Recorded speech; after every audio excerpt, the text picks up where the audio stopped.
ഇനി മറ്റൊരു പ്രശ്നം കൂടിയുണ്ട്. എന്ത് പ്രശ്നം? ആദർശേട്ടന്റെ അമ്മാവന് ജാമ്യം കിട്ടി. മഹാദേവൻ അങ്കിള് പുറത്തിറങ്ങിയിട്ടുണ്ട്.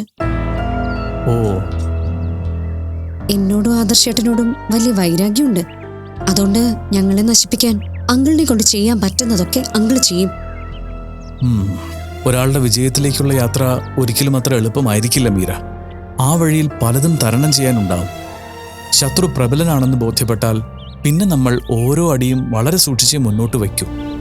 അങ്ങനെ ശ്രദ്ധയോടെ പോയാൽ വിജയം ഉറപ്പിക്കാം. മീര പരാജയപ്പെടാൻ ഭഗവാൻ അനുവദിക്കില്ല. അതുകൊണ്ട് മീരയെ തടയാൻ ആരൊക്കെ ശ്രമിച്ചാലും അവരെ അതിൽ നിന്നും ഭഗവാൻ തന്നെ പിന്തിരിപ്പിക്കുന്നതായിരിക്കും. എന്നെ അങ്കിൾ എന്തെങ്കിലും ചെയ്യുമെന്നുള്ള ഭയം എനിക്കില്ല. പക്ഷെ പ്രോജക്റ്റ് നശിപ്പിക്കാൻ അങ്കിൾ എന്തെങ്കിലും ചെയ്താൽ അത് വലിയ കഷ്ടമാണ്. ഞാൻ പറഞ്ഞില്ലേ, മീര അതെല്ലാം പ്രതീക്ഷിച്ചോളൂ. അതിനെയെല്ലാം തരണം ചെയ്യാനുള്ള മനക്കരുത്തോടെ വേണം മുന്നോട്ട് പോകാൻ. അപ്പോൾ എല്ലാ പ്രശ്നങ്ങളും വഴിമാറിത്തരും. എല്ലാത്തിനും ഭഗവാന്റെ അനുഗ്രഹം ഉണ്ടാവട്ടെ എന്നാ എന്റെ പ്രാർത്ഥന.